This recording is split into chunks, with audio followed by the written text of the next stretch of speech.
Pero hindi pa rin tayo ligtas dito. Kailangan makalabas tayo. Nasaan na ba ako? Paano ako napunta rito? Senyorita! Ikaw na naman? Senyorita! Sinusundan mo ba ako? Bakit pong lamig? Umulan ng yelo. Dahil mga pangahas kayo, hindi niyo ko dapat ginambala nito. At dahil dyan, parurusahan na kayo. Bravo! Isang pamilya na naman ang masisira. Marami na namang kaluluwa ang mapapariwara. Ang sino man na pumasok sa casa na yun, nunca na makakalabas. Huwag kang mag-alala. Nandito pa ang puwerta. Kailangan makaalis na tayo ngayon. Ora mismo. Habang nagtatagal sila rito, ay unti-unti na nilang makakalimutan ang kanilang pagkatao. Ang mga angka na lang natin ang mamamayagpag sa mundo ng mga tao. Iba pa nga ang pintas na to. Senyorita, vámonos! Baka sumirado pa ang pinto! Vámonos!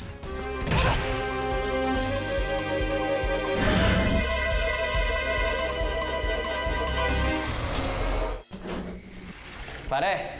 Oh, nandyan ba yung utol mong si Lucy? Wala. Bakit? Eh paano? Kung si Benji naabutan namin, tugtog ng tugtog dun sa labas. Kala mo nangahara na. Ha? Singgay, wala ka na bang iba pang alam na lugar na pwedeng puntahan ni Lucy? Eh, napuntahan na po talaga natin lahat ng kaibigan namin. Wala na po talaga. Mami, bakit nawawala ba si Lucy?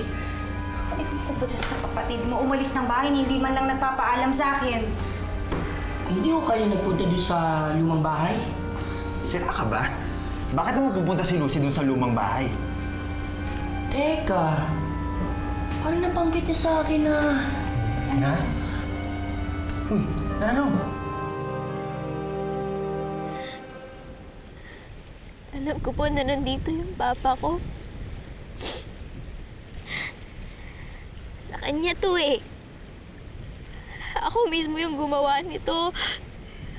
Tsaka nagbigay nito sa kanya. Kaya iyon ang binaliwala ang pintuan. Pinabayaan mo na magsarado ang puwerta. Sana po iniwan niyo na lang ako dito. Senyorita, imposible. Hindi ko gagawin yan. Por eso nandito ako nagpipilit na makabalik upang hindi na madagdagan ang mga katulad ko sa Casa Viejo. Aaminin ko po sa inyo. Malakas po talaga yung kutob ko na nandito ang papa ko. Kahit na po sabihin yung ilusyon lang yun, pasensya na po kayo. Pero gagawin ko po yung lahat para makaharap ang papa ko. Naiintindihan ko, senyorita. Akin ang nararamdaman ang iyon ang pangungulila sa iyon ang padre. Pero, senyorita, ito ang iyon ang tatandaan na hindi lahat naman ang bagay sa mundo na iyon ang nakikita ay totoo. No es verdad. Kaya dapat ikaw na mag-ingat. Cuídate, senyorita. Cuídate. Bueno, kung gusto mo talaga na makita ang iyong padre, ako na bahala. Senyor Manolo, está aquí! Akin na ikaw natutulungan. Sisiguraduhin ko na ikaw ay makakabalik ng ligtas at makikita mo ang iyong na pamilya. Entiendes? Salamat po, senyor. Sana nga po makita na natin ang papa ko. Sigurado po ako nag-aalala na rin sa akin ng pamilya ko.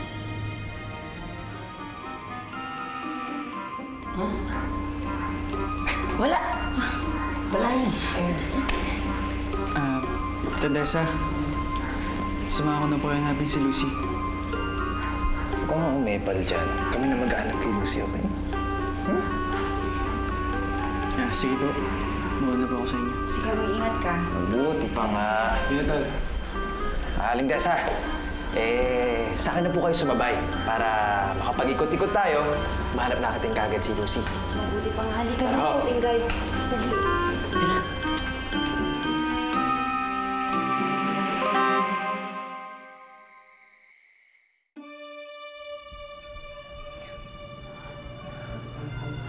Anong nangyari sa mga laruan ko?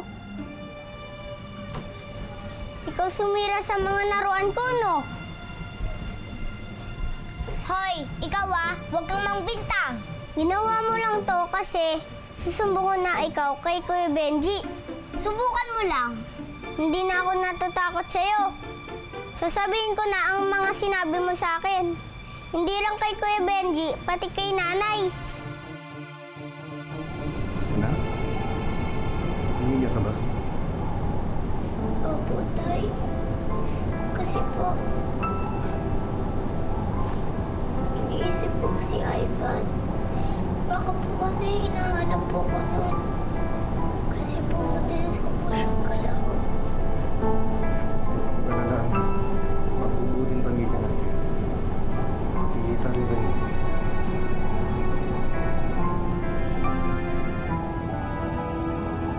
O yan. Ay, magsumbong ka na, please. Oh, tinumisay na yun. Umiiyak. May problema. Dadagdagan mo pa? Kay tatay kita susumbong. Ha? Baka ikaw po ang mapagalitan. Kakampi ko kasi si Itay. Kaya hindi siya maniniwala sa iyo.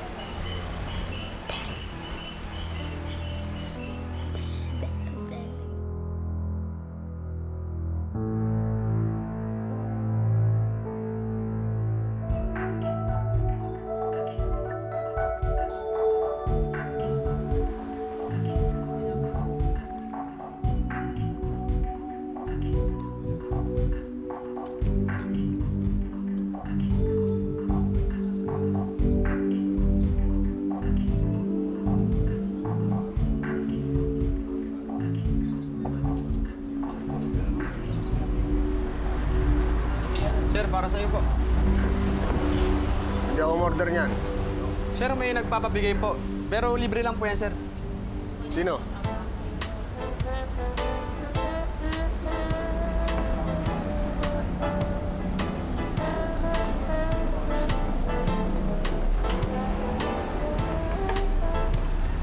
Wendy? Pwede. Upo ka. Salamat pala dito. Kilala mo pa pala ako. Kailan ka pa natutong uminom? Akala ko naman good boy ka. Kaya hindi ako ang pinakasalan mo. Wala mo, Wendy. Sawa na ako maging good boy eh. Gusto ko pag. I like it! Halika, uminom pa tayo. Magpakalasing tayo dahil natutuwa at nakita kita. Ano, sana hindi ito ang uli.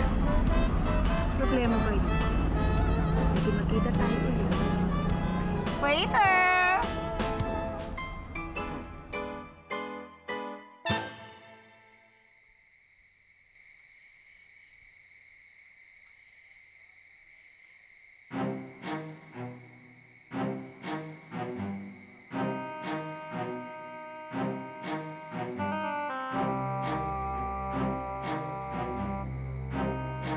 Hindi ko kayo nagpunta doon sa lumang bahay? Bakit naman pupunta si Lucy dun sa lumang bahay? Teka, parang nabanggit niya sa akin na...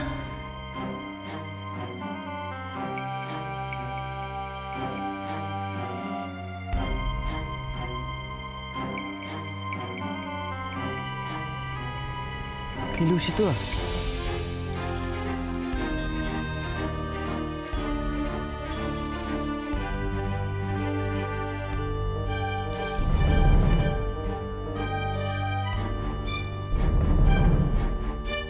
Kay Lucy nga to. Ito ang pumasok sa lumang bahay.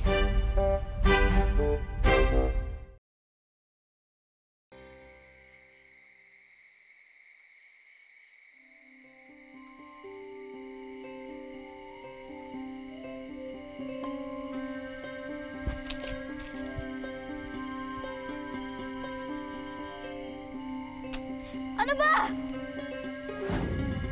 Kamay! Hawakan niyo! Hawakan niyo! Bitawan mo nga ako! Sino ka ba? Sino ba kayo? Dalhin na yan sa ating hari! Bitawan niyo si Senyor Manolo! Bitawan mo nga ako! Bitawan niyo ako! Huwag kang maingay, ha! Huwag kang maingay, sabi! Ay! Wala ka ba? Naku, pasensya na! Pasensya na! Bitawan! Ingay mo! Dali na yan! Dali na yan! Saan niyo ako dadalhin? Hawakan mo mabuti yan! Bitawan mo! Ingay! Dali na yan!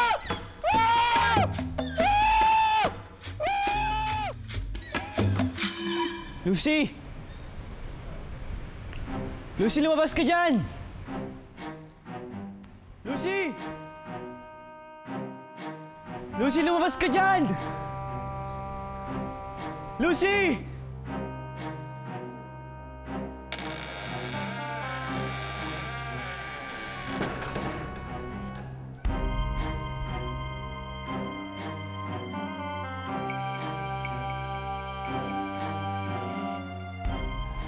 Bakit biglang bumukas?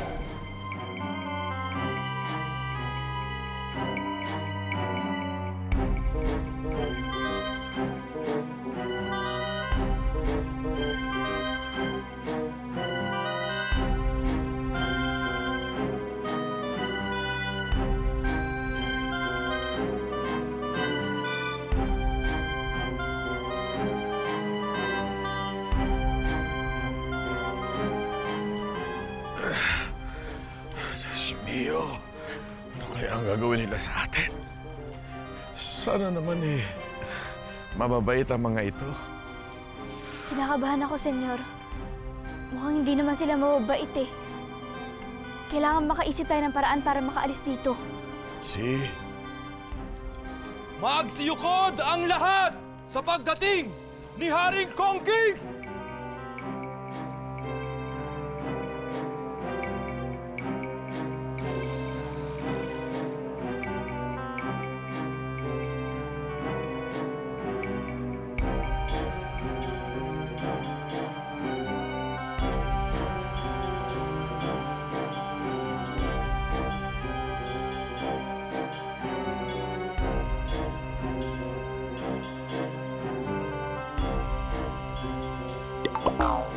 Simulan na! Anong gagawin niyo sa amin? Senyorita, Mira. Mababait naman pala ang mga senyorita dito. Gracias. Muchas gracias. Lucy? Lucy?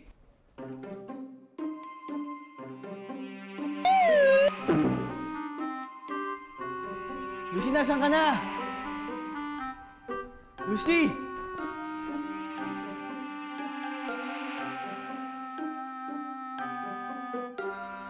Lucy!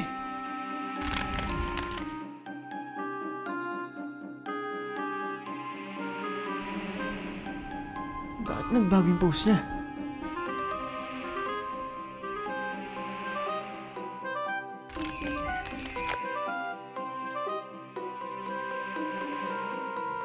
Lucy! Lucy!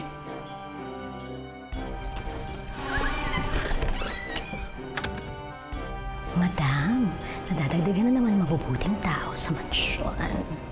Natutuwa ako dahil hindi na magtatagal. Ang masasamang tao na lang ang matitira sa mundo dahil narito na sa mansyon ko ang mababait. Ibig sabihin, mababait din tayo? Niinis mo ba ako? Ay, sorry, madam. Kayo palang reyna ng kasamaan. Thank you for the compliment.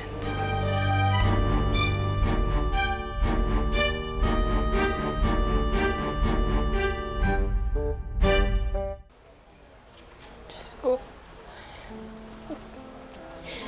Ipuin niyo po yung puso ng asawa ko. Huwag niyo sana siyang hayaan maging masama.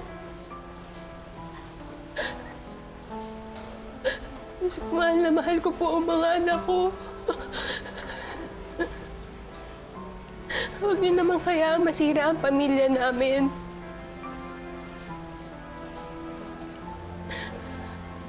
Kung magkakasira ho kami ni Reden, alam ko kung mga anak ko ang higit masasaktan.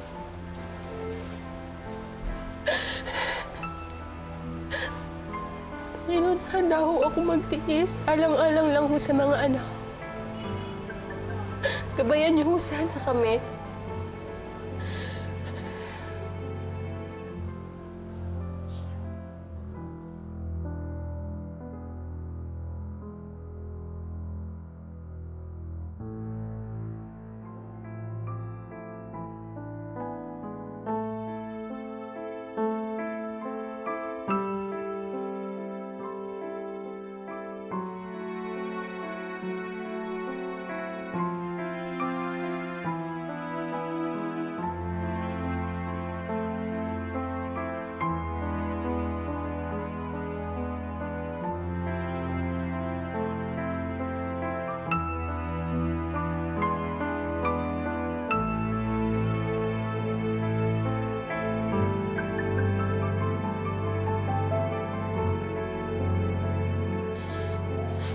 kaya si Reden.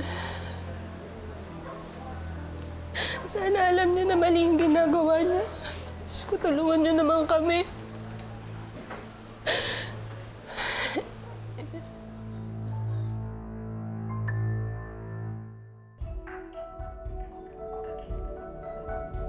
You're such a weirdo, Reden. Nung ulit tayong nagkita,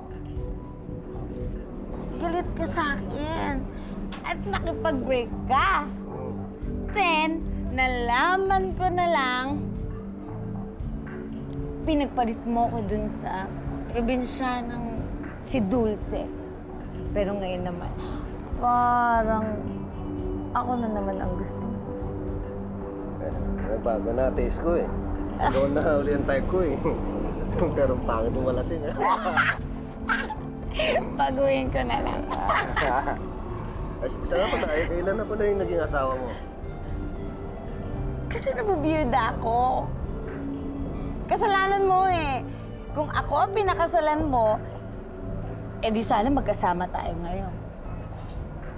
Sana, mayaman ka na rin ngayon. At hindi ka sana tinakwil ng papa mo. Mas pinili mo kasi yung Dulce na yun. Kamusta na nga pala ang papa mo? Yun. Yung huling pumunta ako doon, hindi ako kinausap. Kung tinakwil niya ako, hindi niya takwil ko rin siya. Cheers!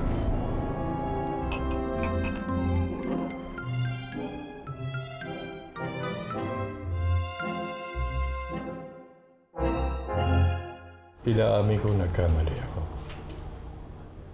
Hindi ko dapat itinakwil ang anak ko. Gusto ko siya makita ulit. Alam ko, may natitira pa akong panahon. Pero gusto kong magkasama-sama kami ulit. Kaya gawin mo ang lahat para mahanap mo siya.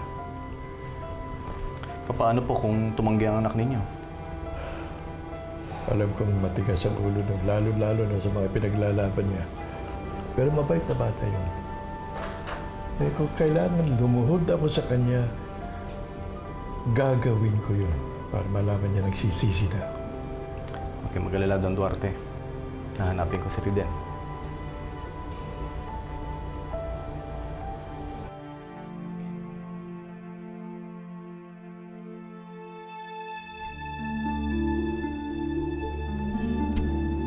Hindi maganda to nangyayari na to, ha? Mukhang tayo pa yata ang mawawalan. Tayo nagtsaga mag-alaga dyan sa matandang yan. Kailangan gumawa tayo ng paraan. Alam mo, ate, kung ako sa'yo, dapat gawin mo na yung plano ko eh.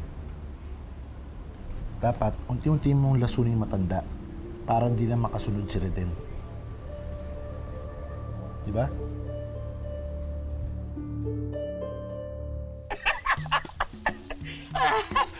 ¡Qué magnífico, ha, señorita! Mira, parang Hapones. Naliligoan ka. Ang sarap mabuhay dito. Senyor, hindi ka ba nagtataka kung bakit ginagawa sa'yo yan? Porque ako'y isang bisita dito. Mali! Ginagawa namin ito sa iyo dahil ibababad ka para mas masarap kang lutuin. Ano? Lulutuin niyo siya? Oo, at kakainin namin siya. ¡Qué horror! ¡Qué barbaridad! ¿Por qué? Es muy delicioso. ¡Delicioso! Masarap siyang kainin. ¿Por qué? Señorita! Mainit na siya!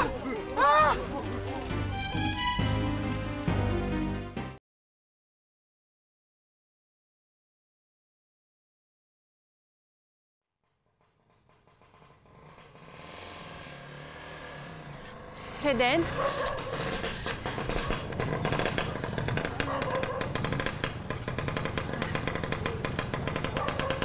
Diding, maginabi ka yata. Happy pig.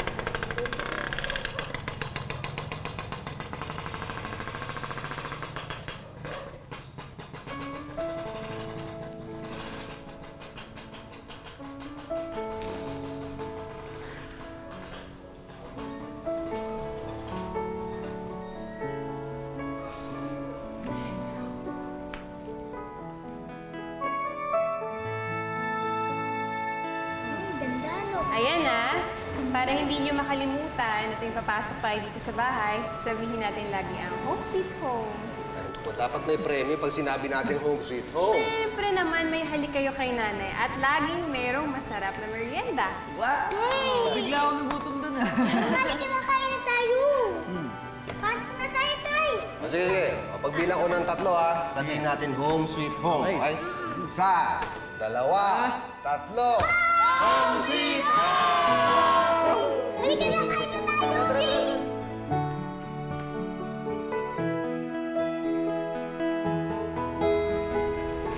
Home sweet home.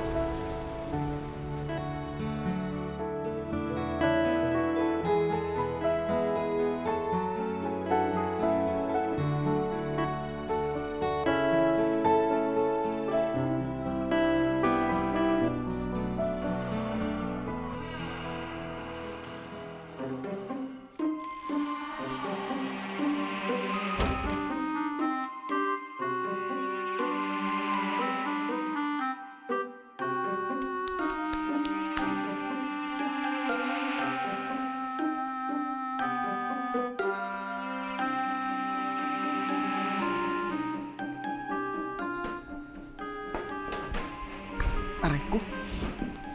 Tigas mo pala nito.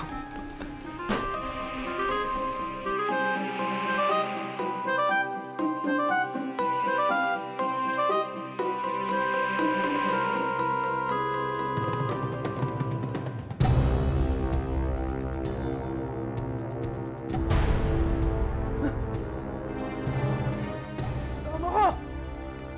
Tama ka, ligaw ka! Tama ka!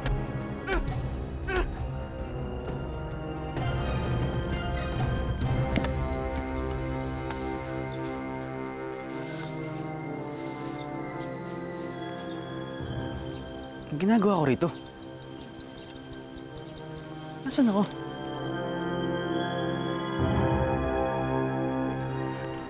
Anak ko, kumain na kayo. Asa na si Kuya Benji nyo? Bakit wala pa? Nakita ko po doon kanila, Kuya Coco. Nakatambay po doon. Ganun ba? O sige, pupuntahan ko muna, anak, ha? Kumain muna kayo dyan. O sige. Ivan, may surprise ako sa'yo. Baka naman kasi sabihin mo na bad ate ako eh. Kaya inayos ko mga robot mo. Talaga, ate? Mabait ka na. Ikaw na ang dati kong ate Jessie. Tingnan mo, oh. Ang ganda, no? Ang ganda, no? Oh, pati to, oh. Ang macho, tapos naka... Ate, anong ginawa mo sa mga robot ko? Oh, macho, nakagawa ng pangit, tapos naka-high heels.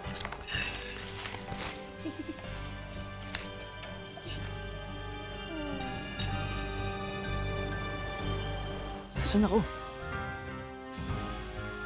Kailangan ko na bumalik.